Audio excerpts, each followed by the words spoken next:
Tak berkesudahan kasih setia Tuhan, tak habis-habisnya rahmat-Nya.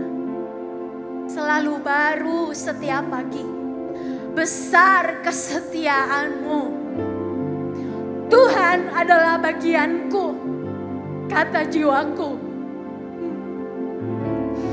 Tuhan adalah bagianku, kata jiwaku. Oleh sebab itu aku berharap kepadanya.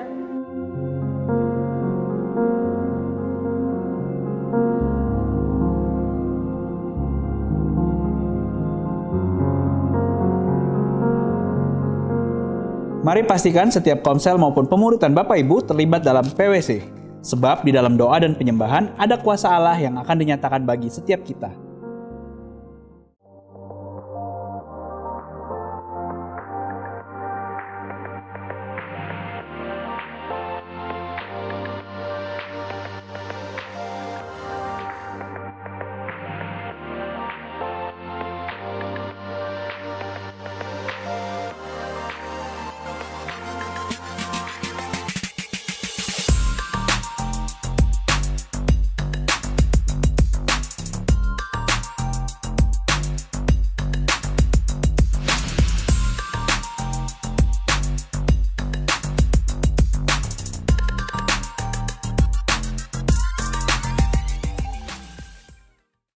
Shalom saudaraku, haleluya, puji Tuhan. Saya bersuka cita karena kita kembali bisa beribadah bersama pada hari ini. Dan saya masih melanjutkan dari seri khotbah tentang Trustful Heart. Jadi Bapak Ibu Saudara mungkin kalau belum mengikuti yang pertama dari minggu lalu, Bapak Ibu, atau mungkin Anda baru pertama kali juga bergabung dengan ibadah online dari Abba Love Ministries Jakarta Barat ini, Bapak Ibu, saya menyambut Anda, selamat datang. Anda bisa mengikuti khotbah-khotbah yang sebelumnya di YouTube channel kami, yaitu Abba Love Ministries Jakarta Barat. Sudah bisa search nanti di situ Abba Love Barat, gitu saja ya. Nah, Saudara, minggu lalu saya berbicara tentang trust issues. Dan saya sempat menyinggung sedikit bahwa salah satu yang penting di dalam trust issues adalah bagaimana kita bisa menjadi seorang pribadi yang bisa dipercaya atau trustworthy person. Nah, hari ini saya secara khusus membahas tentang trustworthy ini. Bagaimana kita menjadi pribadi yang orang tuh rasa aman dan orang tuh bisa percaya kepada kita.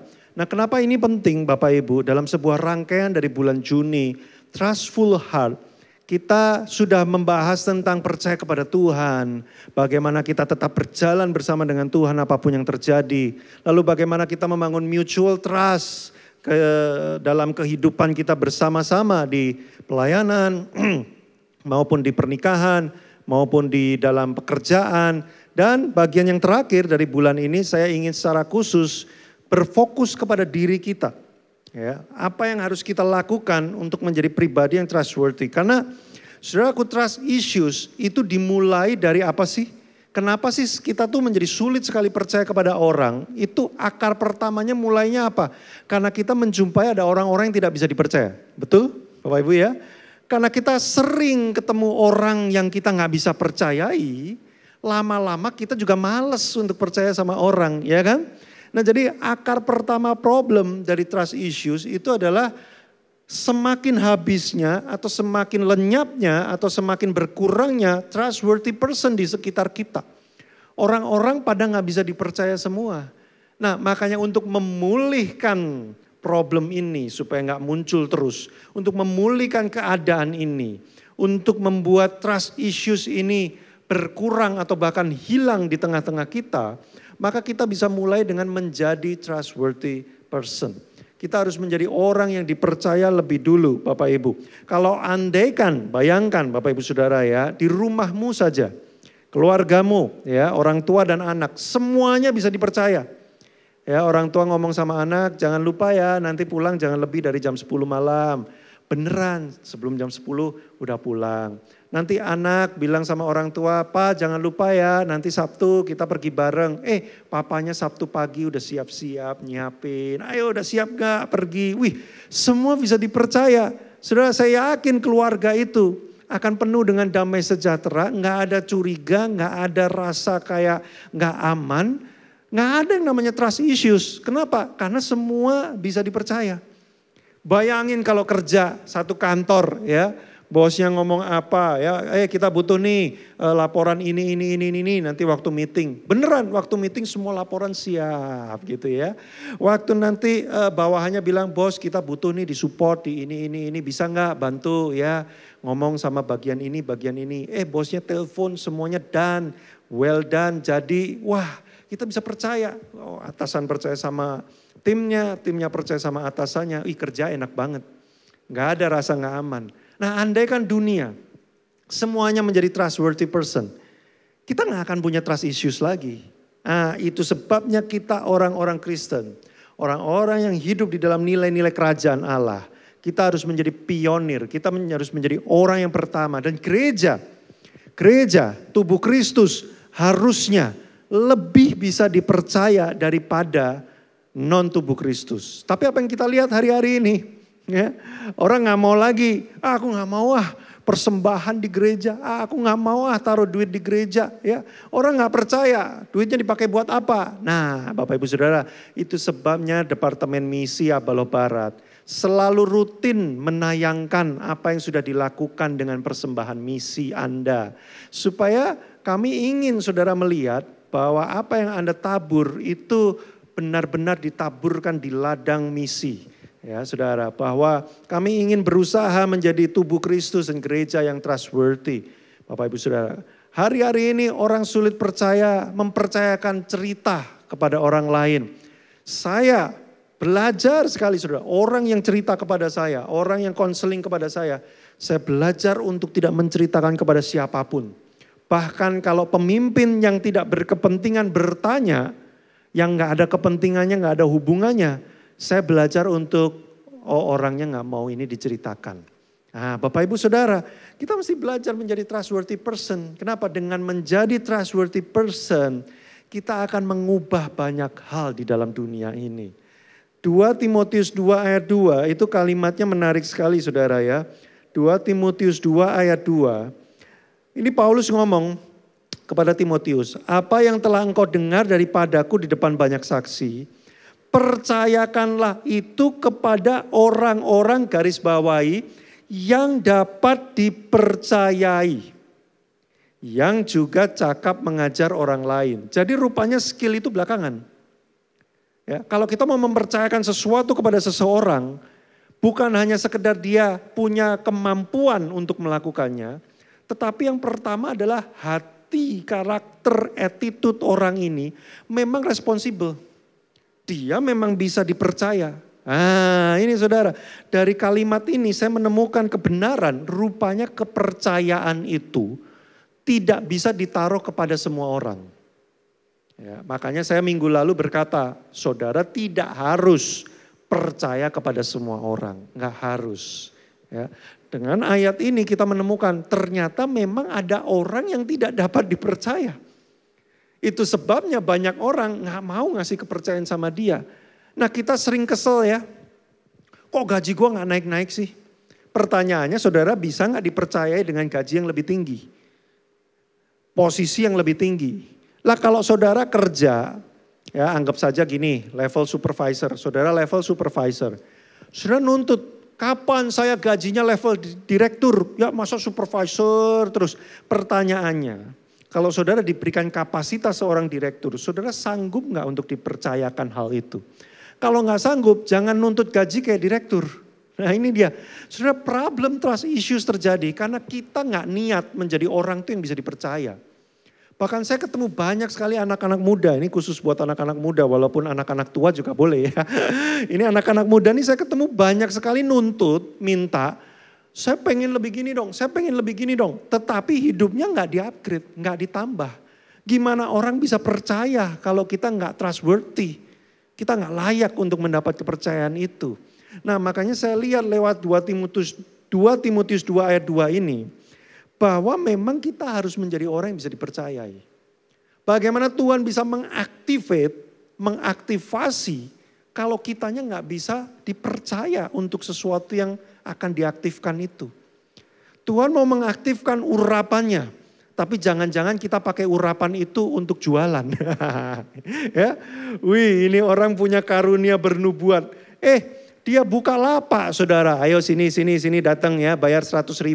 Tuhan bicara ya, kamu gini. Wah kalau saya jadi Tuhan ya males lah mau aktivasi. Ya gua activate ternyata lu malah jualan. Nah, kan gitu gak bisa dipercaya saudara.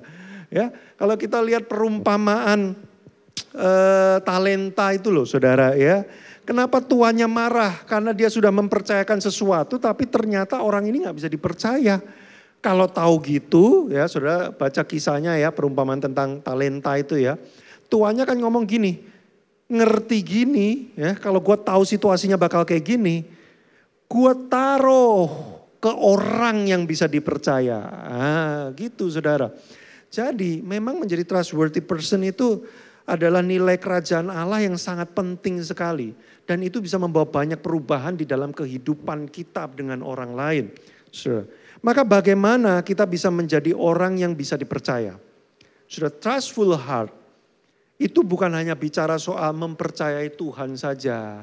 Mempercayai orang lain, memberi ruang untuk orang lain itu berbuat kesalahan. Bukan cuma bicara itu, tetapi trustful heart juga berbicara tentang bagaimana kita juga bisa dipercaya oleh orang lain.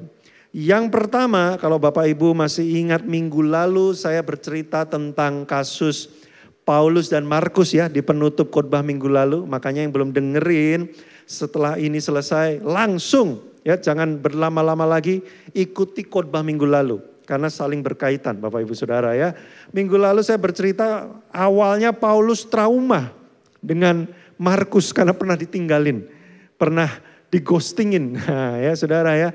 Dia bilang Markus jangan diajak lagi ikut pelayanan. Tapi yang menarik dalam perjalanan waktu yaitu di Kisah Para Rasul 15 ayat 37, lalu di Kolose 4 ayat 10, 2 Timotius 4 ayat 11. Nah sudah dimunculkan di layar, saya nggak akan baca ayatnya Bapak Ibu nanti baca atau ikuti khotbah minggu lalu. Markus menunjukkan bahwa dia pribadi yang bisa dipercaya. Walaupun dia sempat membuat kesalahan. Nah Bapak Ibu poin pertama yang penting. Menjadi trustworthy person bukan berarti tidak pernah membuat kesalahan. Menjadi trustworthy person bukan berarti kita nggak pernah gagal. Menjadi trustworthy person adalah walaupun kita pernah gagal dan salah, kita menunjukkan niatan untuk menjadi lebih baik. Nah itu trustworthy person, poin pertama. Orang itu nggak bikin salah, ya namanya manusia masih bisa bikin salah. Tapi bukan soal bikin salahnya. Yang kita lihat setelah dia bikin salah, dia niat memperbaiki nggak? Nah itu problemnya. Kita menjumpai banyak sekali orang habis bikin salah, nggak kelihatan niatnya untuk jadi lebih baik. Loh kamu kok gini, gimana ya gini. Habis gimana? Ya memang keadaannya kayak gitu. Ya siapapun kalau kayak gitu ya pasti salah lah. Ya udahlah nggak usah dibahas terlalu panjang. Ini gimana gua mau percaya sama lu. Kalau attitude lu kayak begitu. Bener gak Bapak Ibu ya? Kerja sama orang kayak gini kan paling susah kan? Loh bos ini problemnya loh. Ini gini kerjanya gak beres. Ya habis gimana? Ya kalau gak mau cari aja orang lain. Loh bukan soal kesalahannya. Tapi niat untuk menjadi lebih baiknya. Nah itu yang kita temukan di pribadi Markus. Dia tahu Paulus ngamuk banget, mungkin dia diceritain sama Barnabas. Kan Markus ini keponakannya Barnabas ya. Barnabas mungkin cerita, gua belain lu nih di depan Paulus. Kita sampai berantem nih gara-gara lu kabur, ngawur aja lu. Kita lagi pelayanan, lagi repot-repotnya, lu kabur, gua pasang badan nih buat lu nih. Nah kalau kita diceritain kayak gitu gimana respon kita? Ada orang-orang yang gini, siapa suruh? Gua gak minta lu pasang badan. Paulus ngamuk ya biarin aja. Paulus mah siapa sih Paulus? Banyak kan orang kayak gitu kan. Gimana Tuhan mau percayakan sesuatu. Gimana mau diactivate kan susah. Sudah maaf ya. Saya menjadi orang Kristen nih dari tahun 94 saudara. Sudah 27 tahun. Pelayanan banyak sekali. Dan saya ketemu berbagai macam jenis orang Kristen. Dan saya harus katakan dalam hati, sering orang Kristen itu gak mau berubah menjadi lebih baik. Pada waktu dinyatakan ada satu hal yang Tuhan pengen ubah dalam hidupnya.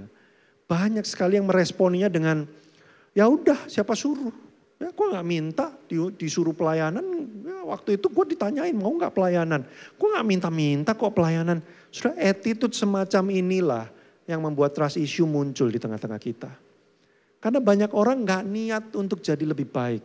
Nah maka trustworthy person yang pertama bukan soal gagal dan salahnya. Semua orang bisa gagal dan salah.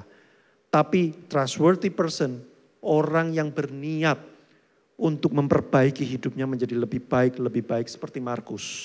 Dia menunjukkan, walaupun saya dulu ngawur, saya dulu salah, tapi saya memperbaikinya. Saya mau untuk menjadi lebih baik. Nah itu yang pertama. Kemudian yang kedua, Kisah Para Rasul 6 ayat 3, menarik sekali juga ya ayat ini. Saudara, Alkitab tuh banyak sekali ya kalimat-kalimat yang sungguh dalam dan menarik. Nah, saudara mesti baca. Ini ceritanya waktu para rasul mengangkat 7 orang untuk melayani diakonia. Karena itu saudara-saudara, pilihlah 7 orang dari antaramu, garis bawahi kata-kata ini, yang terkenal baik. Nah ya, jadi gak asal pilih, pilihlah siapa? Yang terkenal baik dan yang penuh roh dan hikmat supaya kami mengangkat, mempercayakan kepada mereka untuk tugas itu. Rupanya para rasul waktu mau mempercayakan sebuah aktivasi tertentu, pergerakan yang lebih besar lagi, salah satunya adalah yang terkenal baik. Dalam bahasa aslinya martureo. Martureo ini artinya adalah kesaksian. Jadi artinya apa? Pilihlah orang yang hidupnya ini bicara. Kita gak usah ngomong ini orang jujur apa enggak. Kehidupannya yang bicara bahwa orang ini jujur. Nah, itu maksudnya kesaksian atau martureo itu saudara.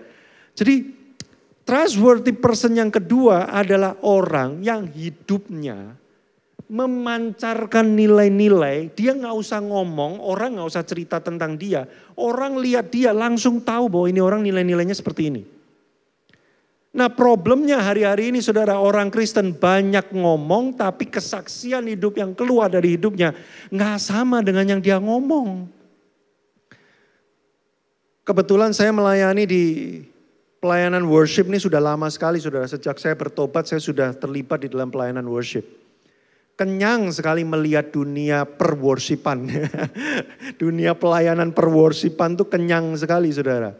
Dan saya juga sudah kenyang melihat ya orang-orang yang waktu melayani nyembah itu udah kayak dekat banget dengan surga gitu ya saudara ya. Kalimatnya I love you Jesus. Ya, I worship you God. Keren banget saudara ya. Tapi waktu turun dari mimbar, hidupnya bicaranya lain. Ya, mulutnya ngomongnya I love you Jesus. I worship you. Ya, you are the only one God. Wes ya. Saya mencintaimu Tuhan. Apapun aku akan berikan untuk Engkau Tuhan. Luar biasa ya. Tapi waktu turun mimbar hidup sehari-hari, martureonya yang keluar orang lihat enggak gitu. Orang lihatnya ini bukan cinta Tuhan, ini cinta samcan. sangat terobsesi sekali gitu ya. Kalau sama firman Tuhan gak segitunya ya. Tapi sama samcan segitunya banget. Jadi sebenarnya lu worship God atau worship samcan gitu. Nah sudah nangkep gak maksud saya? Ini yang membuat trust issue muncul. Ini yang membuat orang tuh gak mau masuk gereja. Ini yang membuat orang gak mau datang komsel. Ini yang membuat orang tuh gak mau bersentuhan dengan orang Kristen. Kenapa? Karena mulut kita ngomongnya A, tapi martureo hidup kita Z. Sudah gini loh, kita mau jualan kayak apa? Kita mau promosi ya, bilang ya, ini bakmi enak banget. Tapi waktu orang makan gak enak, kita mau ngomong, enggak ini enak. Orang tetap bilang gak enak. Karena kesaksian martureonya yang berbicara gak enak. Jadi walaupun kita mau ngomong kayak apapun, kita jual pakai sosial media kayak apapun, martureonya udah beda. Nah trustworthy person adalah orang yang martureonya itu nilai-nilai keluar lewat hidupnya. Jadi saudara setiap hari kata-katamu seperti apa, hidupmu seperti apa, caramu kerja seperti apa. Kalau martureomu berbeda dengan apa yang kau ucapkan, makanya orang gak percaya. Trustworthy person. Satu, orang yang berniat menjadi lebih baik setiap hari. Walaupun dia gagal, dia ingin memperbaikinya, dia ingin bertumbuh, dia ingin menjadi lebih baik. Yang kedua, trustworthy person. Kesaksian hidup yang keluar dari hidupnya. Memang nilai-nilai. Nggak usah ngomong, nggak usah diceritain, orang lihat sendiri. Gila.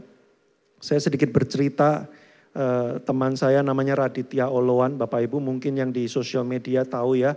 Beliau meninggal beberapa waktu yang lalu, usianya masih 36 tahun, lebih muda dari saya saudara.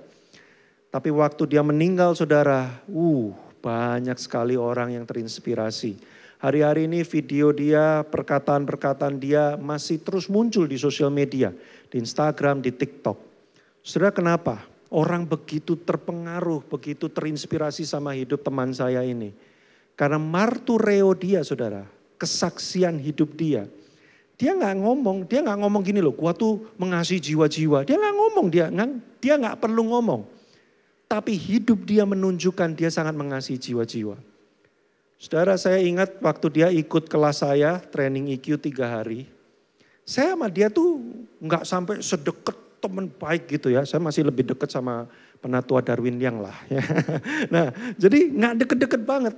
Tapi waktu dia datang di kelas saya itu, dia lihat saya, saudara, dia langsung kujos gitu. Lalu dia lari, dia peluk saya, kan badan saya kan kurang berotot gitu ya.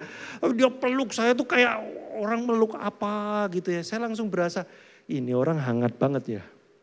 Martureo dia, hidup dia itu dia nggak usah ngomong bahwa gue perhatian lu sama lu. Gue tuh mengasihi lu apa adanya lu. Gue tuh sayang sama lu. Nggak usah ngomong. Semua orang yang di sekitar dia tahu dia hidupnya emang kayak gitu. Saudara, ini trustworthy person. Nggak heran orang pada curhat yang terdalam. Kalau saudara dengerin curhat orang sama dia, curhatnya mengerikan-mengerikan. Yang nggak pernah diceritain nama PKS-nya, yang nggak pernah diceritain nama gembalanya, nggak pernah diceritain nama penatuanya, nggak pernah diceritain nama konselornya, diceritain nama teman saya ini. Lo kok bisa gitu? Trustworthy person. Saudara, itu yang mengubah dunia. Kenapa orang Kristen di gereja mula-mula pada zaman Kisah Para Rasul very world changing, mengubah dunia banget. Karena mereka bisa dipercaya, saudara, bayangin loh. Orang sampai jual harta, rumah, semuanya ditaruh di kaki Rasul. Gila, kalau hari ini siapa yang mau lakukan itu? Kok orang bisa sampai percaya banget sama tubuh Kristus segitunya banget? Karena mereka lihat hidupnya rasul-rasul, itu emang martureonya jelas. Mereka lihat Kristus nyata lewat hidup rasul-rasul ini. Mereka hidup bukan cuma, mereka nggak mikirin dapat duit apa, tapi mereka pakai semuanya untuk dibagi-bagikan. Dikatakan Kisah Para Rasul kayak gitu. Nggak ada orang yang berkekurangan. Saudara, ini PR buat kita. Abalo Barat ini PR buat kita. Bagaimana kita bisa menjadi trustworthy person. Nggak usah yang berat-berat kayak rasul lah ya, berat banget ya kayak rasul ya. Mulai aja lah dari komsel kita lah. Orang cerita, tahan mulutmu untuk gak ceritakan kepada orang lain. Kalau dia ngomong, tolong Kak jangan diceritakan sama siapa-siapa. Tahan hatimu. Saya tahu spirit of lambe turah memang beredar di mana-mana ya. Kita berasa kayak ini seru banget nih. Aduh, gatel pengen cerita rasanya. Sudah tahan mulutmu. Orang pinjam duit sama saudara, tahan mulutmu untuk ceritakan. Si ini pinjam duit sama gua loh ya, gini. Kecuali memang saudara niat nolong. Ya yuk kita tolong, yuk kita diskusi gimana caranya. Nah boleh saudara cerita. Tapi kalau saudara menceritakan hanya untuk, tahu nggak ini orang ternyata nggak punya duit. Gila dia sampai ngutang sama gua, pada lihat. Tongkrongannya, mobilnya, makannya mewah-mewah. Ternyata nggak punya duit. Hanya untuk itu saudara. Tahan mulutmu. Jadi trustworthy person. Suami-suami, jadilah trustworthy person buat istrimu. Kalau istrimu benar-benar percaya bahwa engkau tidak akan selingkuh, bahkan hanya dengan komen-komenan di DM Instagram saja. Jaga hidupmu benar-benar. Ya, kalau ada wanita-wanita halus, makhluk-makhluk halus tiba-tiba DM, halo kakak ya. Udah sudah langsung blok, itu yang saya lakukan. Ada pura-pura mau nyamar konseling, ya. Blok langsung kalau memang fotonya berbahaya, saudara. Istri saya kasih akses untuk bisa lihat semua DM, Instagram, dan sosial media saya, saudara. Saya berusaha menjadi trustworthy person buat istri saya. Istri saya berusaha menjadi trustworthy person buat saya, suaminya. Saudara, martureo, nilai kekristenan, nilai kebenaran kerajaan Allah itu harusnya memancar. Yang terakhir, saudara, trustworthy person adalah orang yang berani apa adanya. Ya, bukan seadanya loh, beda loh. Apa adanya sama seadanya tuh beda. Apa adanya tuh gini, kalau kita merasa kita gak setuju, kita harus berani berkata aku tidak setuju. Kalau seadanya itu kita gak setuju tapi kita ngomongnya lu bego ya. Kayak gini aja lu gak ngerti ya, lu bego banget sih. Itu bukan apa adanya, itu seadanya, lu ngawur. Ya adanya cuma segini ya gua kasih aja. Kalau apa adanya tuh gini, kita menunjukkan siapa kita tapi dengan cara yang bersahabat. Nah, saya ketemu ada orang-orang yang gini, ngomong tuh asal jeplak. Kalau orang Jawa bilang tuh asal jeplak gitu ya. Gak suka ngomong wah jebret gitu ya. Ngomong apa melukai orang lain terus ditanya kok kamu gitu sih. Lu kan gua apa adanya. Ya, memang orangnya jelek ya gua bilang jelek lah. Masa gua bilang ganteng memang orangnya jelek kok ya. Wah itu bukan apa adanya. Itu seadanya lu gak niat. Ya. Nah apa adanya tuh maksudnya gini. Kalau memang kita merasa gak bisa, jangan bilang bisa. Bilang oh aku untuk saat ini gak bisa. Bisa gak Kak anterin? Oh maaf ya aku belum bisa nganterin. Ya. Nah kenapa? Karena kalau kita gak apa adanya, kita bohong, nanti orang lama-lama gak percaya sama kita. Ya. Pernah gak kerja sama orang, bisa gak bro dalam dua minggu? Tenang bos, bisa ya pasti jadi dalam 2 minggu ya. Tapi dalam hati, gawat nih kerjaan gue banyak banget nih, mana keburu nih 2 minggu. Setelah 2 minggu ditelepon, gimana udah kelar belum? Waduh sorry bos, ini kondisinya lagi pandemi ini nih, supplier lagi macet apa segala macam bla bla bla. Lu kalau gak bisa bilang gak bisa, jangan gak bisa bilang bisa. Jadinya gue gak percaya sama lu lagi. Nah ini dia. Trustworthy person itu menuntut keberanian. Keberanian untuk menjadi apa adanya.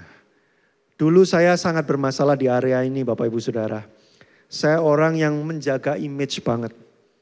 Dulu tuh saya berusaha kalau bisa semua orang tuh taunya saya baik. Ya. Saya kudus, saya baik, saya mulia, saya luar biasa ya. Jadi kalau mereka tanya sesuatu yang saya nggak tahu, saya pura-pura tahu. Kalau saya nggak setuju, saya gimana caranya menyatakan kesetujuan saya walaupun saya sebenarnya nggak setuju. Saya belajar lewat leadership, saya bersyukur ada di tengah-tengah leadership Abaloh Barat. Saya diajar oleh teman-teman sesama strategic leader dan kakak-kakak penatua. Bagaimana menjadi apa adanya. Saya pelan-pelan stimulus gitu ya. Untuk ayo apa adanya aja. Ya, kalau memang gak setuju bilang gak setuju. Wih sekarang saya apa adanya saudara. Ya. Saya merasa kok gini ya. Kok kita ngambil keputusan gini ya. Kok saya merasa harusnya Tuhan kok bilangnya seperti ini yang saya dapetin. Saya belajar saudara menjadi apa adanya. Supaya apa? Supaya teman-teman yang memimpin bersama dengan saya, kakak-kakak yang mempercayakan tanggung jawab kepada saya, bisa percaya. Karena kalau saya bilang gak bisa artinya saya gak bisa. Kalau saya bilang bisa artinya saya bisa. Dulu awal-awal saya bisa semua. Bisa gak Wan? Bisa ya. Bisa gak Wan? Bisa. Ternyata kagak ada hasilnya. Lama-lama kan orang juga, wih habis ini kalau ngobrol sama Iwan, kita harus menebak. Yang benar yang mana? Yang ini benar atau enggak benar? Nah, saudara pernah enggak ketemu orang kayak gitu? Ngomong sama orang ini, kita mesti penuh dengan hikmat gitu ya. Kita mesti nebak-nebak. Yang ini ceritanya benar enggak? Yang ini dia bisa beneran apa dia enggak bisa? Nah, saudara trustworthy person tidak seperti itu. Butuh keberanian memang untuk kita menjadi apa adanya. Nah, saya tutup Amsal 29 ayat 5 saudara. Jangan lakukan ini ya. Don't try this, Amsal 29 ayat 5 ini saudara ya. Ini sebuah peringatan, warning. Orang yang menjilat sesamanya, membentangkan jerat di depan kakinya. Kaki siapa? Kaki yang menjilat. Kalau kita menjilat orang lain, kita bermanis-manis padahal hati kita enggak. Waduh, kakak luar biasa banget ya, habis potong rambut keren banget. Padahal dalam hati potongan apa ini kok kayak begini gitu ya. Wih, tadi khotbah kakak bagus banget loh kak ya. Aku sangat diberkati sekali dengan khotbah kakak hari ini. Padahal dalam hati tadi ngomong apa muter-muter gak jelas. Sudah hati-hati, engkau sedang memasang jerat bukan buat orang yang kau jilat. Tapi buat dirimu sendiri. Kenapa? Karena suatu hari kalau sampai orang ini tahu perkataanmu tidak bisa dipercaya, dia akan langsung tutup, selesai. Gua gak mau lagi percaya sama orang ini. Kita menjerat diri kita sendiri. Makanya saudara, hati-hatilah. Menjadi trustworthy person butuh keberanian untuk apa adanya. Apa adanya tidak sama dengan seadanya. Maka saya rangkum saudara, mari kita bersama-sama belajar yuk, Abaloh Barat menjadi trustworthy person yuk. Saya percaya gini loh, kalau di komsel-komsel semua orang bisa dipercaya. Keluarga-keluarga bisa dipercaya. Orang tua bisa dipercaya. Anak bisa dipercaya. Pemimpin bisa dipercaya. Setiap tim yang melayani, mengambil bagian untuk menjadi trustworthy person. Saudara, betapa indahnya persekutuan kita dalam tubuh Kristus ini. Kita nggak ragu-ragu lagi, kita nggak was-was, kita nggak insecure. Karena kita selalu bisa percaya dengan orang yang kita percayakan. Dimulai dari trustworthy person. Yang pertama, kita bukan orang yang tidak pernah gagal, tetapi orang yang berusaha bertumbuh setiap hari. Menjadi lebih baik dari sebelumnya. Ingat cerita Markus dan Paulus. Yang kedua, trustworthy person adalah orang yang martureonya. Hidupnya bersaksi bahwa nilai-nilai yang dia pegang terpancar lewat hidupnya. Yang ketiga, dia orang yang punya keberanian untuk menjadi apa adanya. Jika ya, katakan ya. Jika tidak, katakan tidak. Selebihnya berasal dari si jahat.